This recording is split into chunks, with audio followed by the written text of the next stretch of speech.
Hello dear students, welcome to your YouTube channel Hindi English improver. आइए आज पढ़ते हैं क्लास 10th प्रोज का chapter 3 the Ganga, written by Pandit Jawaharlal Nehru. प्रस्तुत पाठ में पंडित जवाहरलाल नेहरू जी ने जो अपने अंतिम समय में वसीयत की थी, उसी वसीयत का कुछ अंश पाठ में लिया गया है, संस्करणित किया गया है। आइए शुरू करते हैं। I have received so much love and affection from the Indian people that nothing that I can do can repay even a small fraction of it. I have received so much love and affection from the Indian people. मुझे भारतीय लोगों से इतना अधिक प्रेम और स्नेह मिला है। That nothing, जो कुछ भी नहीं होगा, that I can do, जो कुछ मैं करूँगा, can repay even a small fraction of it, अर्थात जो कुछ भी मैं करूँगा तो फिर भी उसका एक अंश भी चुकता नहीं कर सकता, अदा नहीं कर सकता। And indeed there can be no repayment of so precious a thing as affection, और वास्तव में स्नेह एक ऐसी चीज़ है जिसको अदा नहीं किया जा सकता। मैनी हैव बीन एडमायर्ड, बहुत से लोगों की प्रशंसा की गई है। सम हैव बीन रिवर्ड, बहुत से लोगों को सम्मानित किया गया है। But the affection of all classes of the Indian people has come to me in such abundant measure that I have been overwhelmed by it. But the affection of all classes, लेकिन उन सभी में स्नेह जो रहा है वो प्रथम श्रेणी में रहा है। ऑफ द इंडियन पीपुल, भारतीय लोगों से, हैज़ कम टू मी, जो मुझे मिला है, इन सच अबाउंडेंट मेजर, इतनी अधिक मात्रा में, that I have been overwhelmed by it, कि मैं इससे भाव विभोर हो जाता हूँ। मुझे भारतीय लोगों से इतना अधिक प्रेम और स्नेह मिला है कि मैं कुछ भी करूँ फिर भी इसका एक अंश चुकता नहीं कर सकता। और वास्तव में स्नेह एक ऐसी अमूल्य चीज़ है जिसको चुकाया नहीं जा सकता। बहुत से लोगों की प्रशंसा की गई है, बहुत से लोगों को सम्मानित किया गया है, लेकिन उन सभी में भारतीय लोगों से जो मुझे स्नेह मिला है वो प्रथम श्रेणी में रहा है और इतना अधिक मात्रा में मिला है कि मैं इससे भाव विभोर हो जाता हूँ। I can only express the hope that in the remaining years I may live, मैं केवल आशा व्यक्त कर सकता हूँ कि मेरे जीवन के जो शेष वर्ष बचे हैं, I shall not be unworthy of my people and their affection, तो मैं अपने लोगों और उनके स्नेह के प्रति अपने आप को अयोग्य नहीं साबित करूँगा। To my innumerable comrades and colleagues, मेरे असंख्य सहपाठी और सहकर्मी, I owe an even deeper depth of gratitude, मैं उनकी कृतज्ञता का बहुत ही आभारी हूँ। We have been joint part in great undertakings, क्योंकि सभी कार्यों में हम और वे लोग, मेरे सहपाठी और जो मेरे सहकर्मी हैं, सभी लोग आपस में मिलजुल कर रहें, अर्थात जितने भी कार्य, साहसिक कार्य हम लोगों ने किया है उसमें मैं और मेरे मित्र अनिवार्य रूप से साथ में लगे रहे हैं। I have share the triumph and sorrows which inevitably accompany them, और खुशी हो या दुख हो, सुख हो या दुख हो, हार हो या जीत हो, सभी परिस्थितियों में हम सभी लोग अनिवार्य रूप से एक साथ में रहे हैं। व्हेन आई डाई, जब मैं मरूँ, I should like my body to be cremated, तो मेरी इच्छा है कि मेरे शरीर को जला दिया जाए, दाह संस्कार कर दिया जाए। If I die in a foreign country, और यदि मैं विदेश में मरूँ, my body should be cremated there, तो मेरे शरीर का अंतिम संस्कार वहीं पर कर दिया जाए। And my ashes sent to Allahabad, और मेरे चिता की राख को इलाहाबाद भेज दिया जाए। A small handful of these ashes should be thrown in the Ganga and the major portion of them disposed of in the manner indicated below. A small handful of these ashes, और इस चिता की राख में से एक मुट्ठी राख गंगा जी में प्रवाहित कर दी जाए। And the major portion of them disposed of in the manner indicated below, और जो शेष राख बचे उसका, जैसा कि मैं नीचे इशारा कर रहा हूँ, उस हिसाब से खर्च किया जाए। No part of these ashes should be retained or preserved, इस चिता की राख का कोई भी हिस्सा बचाकर सुरक्षित न रखा जाए। My desire to have a handful of my ashes thrown in the Ganga at Allahabad, मेरी इच्छा है कि एक मुट्ठी मेरे चिता की राख को इलाहाबाद में गंगा जी में प्रवाहित कर दिया जाए। हैज़ नो रिलीजियस सिग्निफिकेंस, इसका कोई धार्मिक महत्व नहीं है। So far as I am concerned, ऐसा मैं इसलिए कह रहा हूँ क्योंकि मैं गंगा और यमुना नदियों से इलाहाबाद में अपने बचपन से ही जुड़ा रहा हूँ। I have no religious sentiment in the matter, इस मामले में मेरा कोई धार्मिक महत्व नहीं है। अर्थात मैं इसलिए नहीं चाहता हूँ कि मेरी चिता की राख को इलाहाबाद में गंगा और यमुना में प्रवाहित कर दिया जाए ताकि मुझे स्वर्ग की प्राप्ति हो, इसलिए नहीं, बल्कि इसलिए कह रहा हूँ क्योंकि मैं बचपन से ही इलाहाबाद में गंगा और यमुना नदियों से जुड़ा रहा हूँ। I have been attach to the Ganga and the Jamuna rivers in Allahabad ever since my childhood, बचपन से ही मैं इलाहाबाद में गंगा और यमुना नदियों से जुड़ा हुआ रहा हूँ।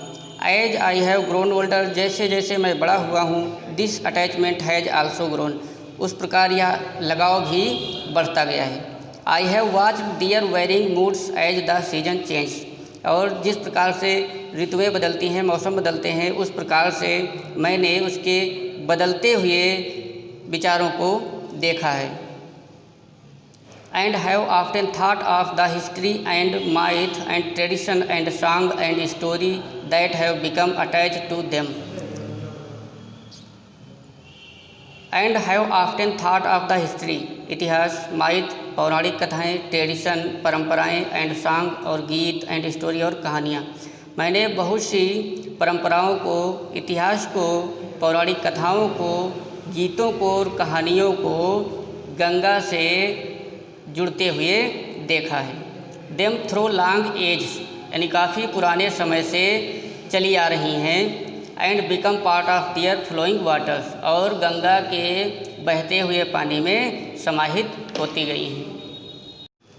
The Ganga specially is the river of India, Ganga विशेष रूप से भारत की नदी है। बिलव्ड ऑफ हर पीपुल, और अपने लोगों को प्रिय है, यानी भारत के लोगों को प्रिय है। राउंड व्हिच आर इंटरवाइंड, जिसके चारों ओर गुथी हुई हैं, पिरोई हुई हैं। हर रेशियल मेमोरीज, उसकी जातीय यादें। हर होप्स एंड फियर्स, उसकी आशाएं और आशंकाएं। हर सॉन्ग्स ऑफ ट्रिम्फ, उसके विजय के गीत। हर विक्ट्रीज एंड हर डिफीट्स, उसकी हार और जीत।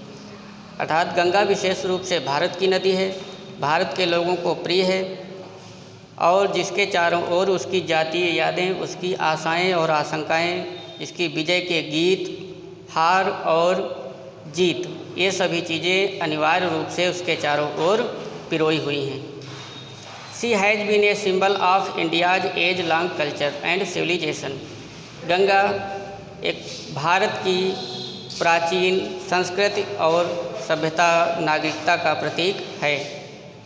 इवर changing, ever flowing and yet ever the same Ganga, ever changing हमेशा बदलती हुई, परिवर्तित होती हुई, इवर फ्लोइंग हमेशा बहती हुई, and yet ever the same Ganga, फिर भी गंगा हमेशा एक समान ही रहती है। She reminds me of the snow covered peak and the deep valleys of the Himalayas. She reminds me, वह मुझे याद दिलाती है, of the snow covered peaks, बर्फ़ से ढकी हुई चोटियाँ, एंड द डीप वैलीज, और गहरी घाटियाँ, ऑफ द हिमालयाज, गंगा मुझे हिमालय की बर्फ़ से ढकी हुई चोटियाँ और गहरी घाटियों की याद दिलाती है। Which I have loved so much, जिन्हें मैं बहुत अधिक प्रेम करता था।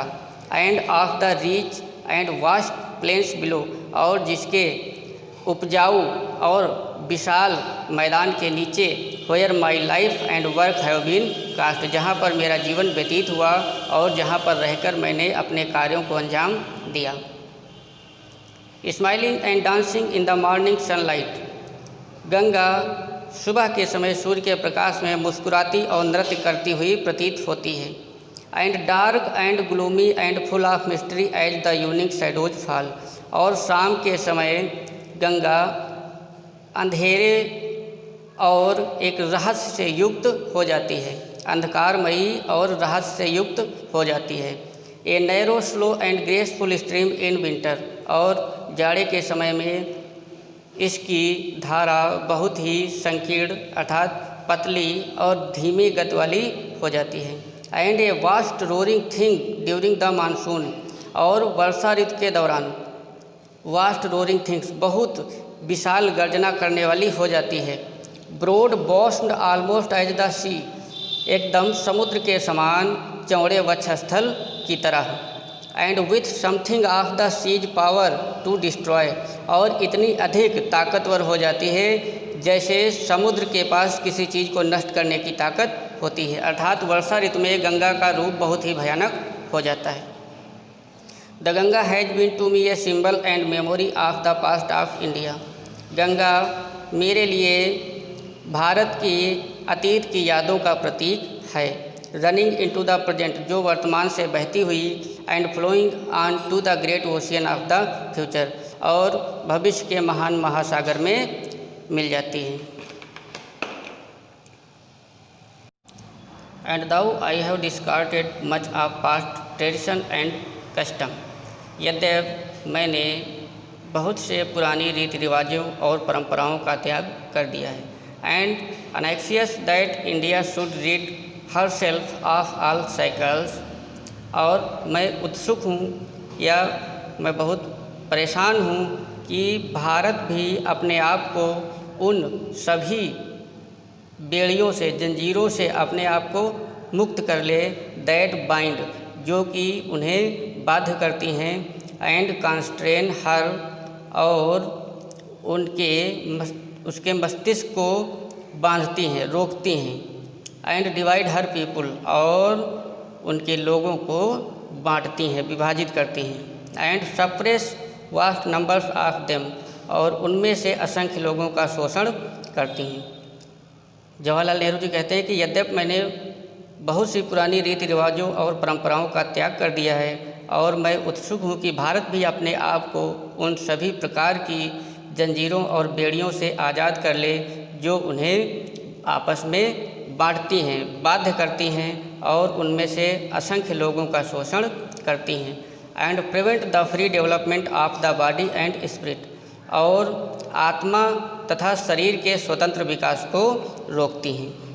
दाउ आई सीक ऑल दिस, यद्यपि मैं ये सब मानता हूँ, कहता हूँ, yet I do not wish to cut myself off from that past completely, फिर भी मेरी यह इच्छा नहीं है कि मैं अपने आप को पिछली चीज़ों से पूर्ण रूप से अलग हो जाऊँ। I am proud of that great inheritance that has been, I am proud of that great inheritance, मुझे बहुत ही गर्व है, अपनी संस्कृति और विरासत पर गर्व है, दैट हैज़ बीन, जो रही है, एंड इज, और है, आवर्स, हमारी, and I am conscious that I too, like all of us, I am a link in the unbroken chain.